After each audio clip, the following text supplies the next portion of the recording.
Welcome back to Chop and Taste, and this is Chef Celine. Today I'm going to show you how I turned 10 kilos of apple into hard cider.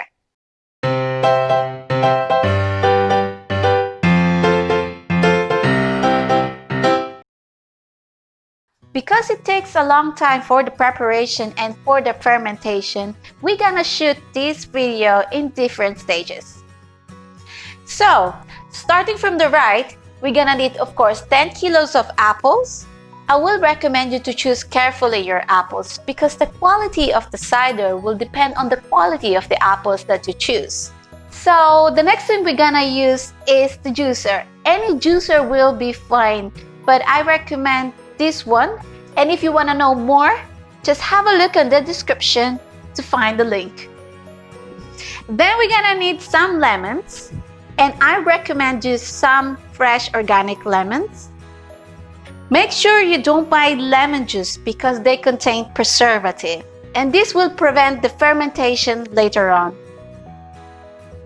The next thing we're gonna need is the sanitizer, and we have a dry sanitizer or a liquid sanitizer.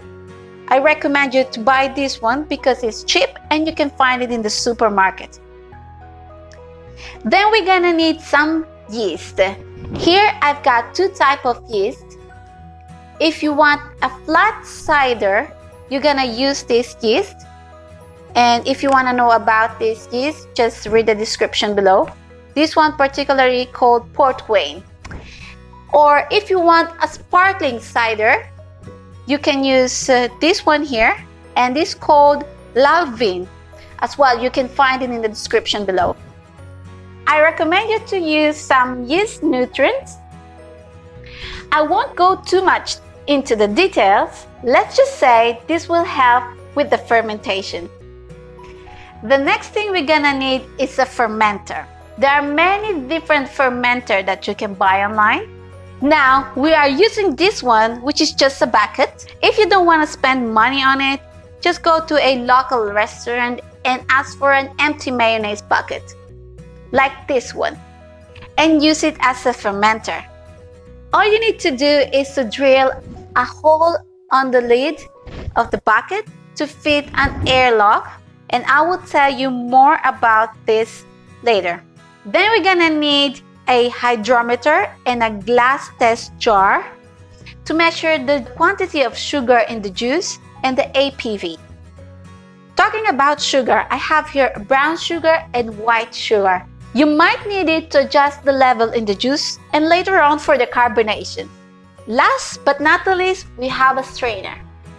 I'm also gonna use some sodium bicarbonate to wash my apples. I'm gonna put a few tablespoons of this in a bucket of water and leave the apples in for about an hour. We have now sanitized all our equipment, and inside this 30 liters bucket we mix 10 liters of water and 3 tablespoons of sodium bicarbonate. The reason why we are washing our apples with sodium bicarbonate is that we want to make sure we won't carry over any of the bacteria and the wild yeast that are on the skin when we will peel the apples. The reason why we are peeling the apples even though we are using a juicer is because usually the skin contains pesticides and we are planning to ferment both the pulp and the juice together. This is because the pulp contains a lot of good stuff which we don't want to throw away. We left the apples in the bucket for a few hours, then we took them out. We cleaned the bucket and filled it with 5 liters of water and the juice of 3 lemons. This is to slow down the process of oxidation, which will turn our apples to brown while we peel them. Now that our apples are peeled, we can start making our juice.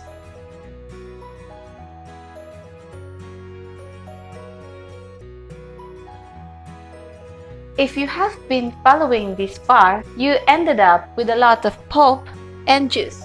The next thing we're going to do is putting them together and pasteurize them, bringing them to 70 degrees. We will be monitoring the temperature using a probe. It's been here for more than 1 hour because I'm waiting for it to cool down. So let's check the temperature.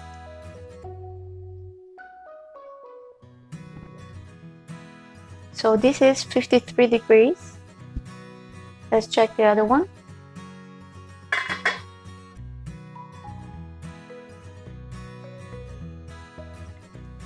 It's 46 degrees, so we need to wait a little bit more.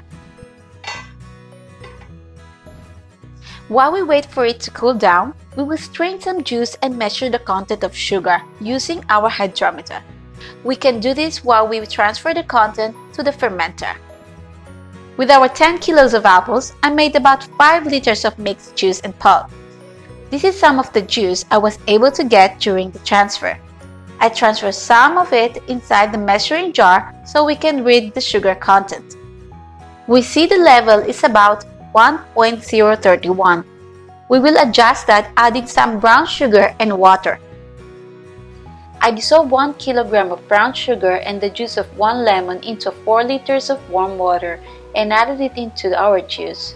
The specific gravity is now 1.051. Remember to write down this number. You will need it at the end to calculate the final ABV. The place I have designated for my fermenter is a dark place with a stable temperature around 20 degrees. I will now pitch the yeast and sprinkle it on top of the must without stirring. Then I will put the lid on, install the airlock, and I will leave it until tomorrow. What you see on the top of the airlock is just a rubber cork gently sitting on it in order to prevent any dust from getting into the airlock, and it's not preventing the CO2 from escaping in any way. The following day, I dissolved 2 teaspoons of yeast nutrients into a glass of tepid water and added it into our must. Then I give it a gentle swirl and put the lid on again, adding some drops of pure alcohol to the water of the airlock. I put the jacket on top of the fermenter to make sure it doesn't get any light, and after a few hours the airlock started bubbling. I will now leave it for about 1 or 2 weeks until the bubbles become less frequent. Then I will strain it and transfer the juice to another fermenter. Our mass has been fermenting for the last 2 weeks, and now the bubbles have become less frequent. So let's take a look.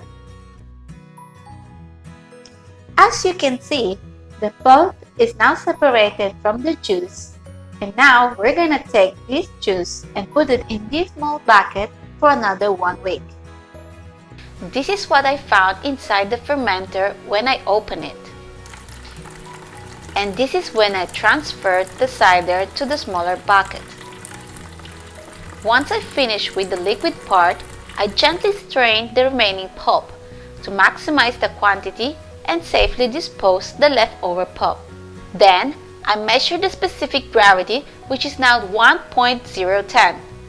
This means the yeast has done a good job transforming the majority of the sugar we had initially. During the following 48 hours, in the small bucket, I noticed almost no activity in the airlock. This means the fermentation is already completed, and our cider is ready to be primed and bottled. Because I decided to make a sparkling cider, I will need to add some priming sugar before bottling. The quantity of sugar is usually between 5 and 7 grams per liter of cider. Take a look at the description below and you will find the link to a calculator for the priming sugar and for the ABV. This is a very delicate moment. Too much sugar will make your bottle explode, and too little will leave your cider flat. I will now transfer the cider into another sanitized bucket using a siphon with a thin net. This way, I can filter it even more, and I can also measure the final quantity so that I can calculate how much priming sugar I need to add later. This operation is called racking. Once I was done with that, I measured the specific gravity just one last time, and I saw the value drop from 1.010 to 1.002. However, like I said earlier, the airlock didn't show much activity, and after about 2 weeks, I'd say we are definitely ready to move on to the next step, which is the priming. I prepare about 150 ml of warm water, and I dissolve about 45 grams of sugar in it. Expert brewers usually recommend corn syrup, but this time I will be using regular white sugar.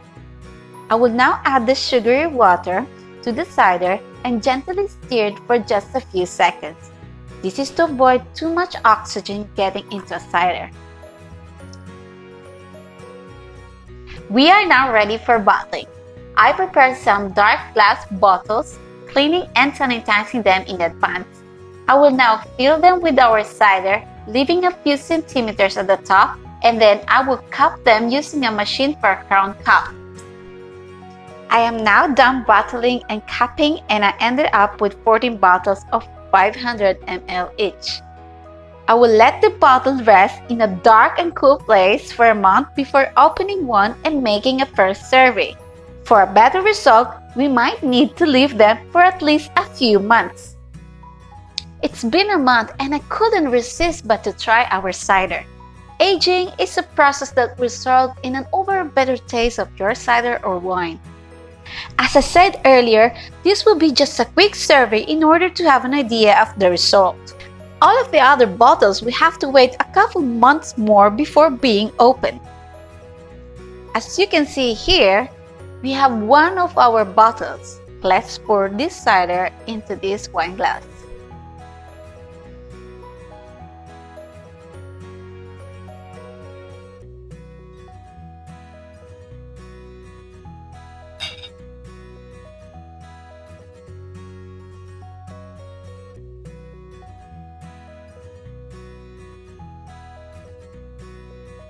Before tasting it, I will start with a few considerations. Remember when I told you priming is a delicate procedure? Well, 3 of my bottles exploded while they were sitting in the dark. This is because either I put too much sugar during the priming or because the fermentation wasn't completely done when I started bottling. Some people use chemicals in order to stop the fermentation, but I refuse to add anything else to my cider. And this is something I was somehow expecting, so lesson learned. The second consideration is about the cider itself. As you can see, it's quite cloudy. Some people don't like that. Personally, I think it's a nice touch for a home craft cider. But again, you can add chemicals to it and those will make your cider clear. One thing I will avoid next time though is to ferment pulp and juice together. It's probably better to stick with juice only to avoid so much cloudiness. What else? Let's give it a try. The taste is good, however, I can taste a little bit too much the alcohol in it. I'm not an expert, but I guess that's where the aging process will come handy. It is also sweet and very sparkling. Overall, I'd say apart from too much carbonation, it's a good result. One last consideration. Somebody said pasteurizing the juice takes away part of the flavor, and I was pretty concerned about that. But tasting it, now I can say that is not entirely true. If you want to avoid that, guess what? Yes, there are chemicals you can use. This concludes our episode about how to make apple cider. Next time, we will try some fruit wine, maybe some mango or orange. Please tell me what would you like me to try in the comments below, and if you like this video, give me a thumbs up and don't forget to subscribe to my channel.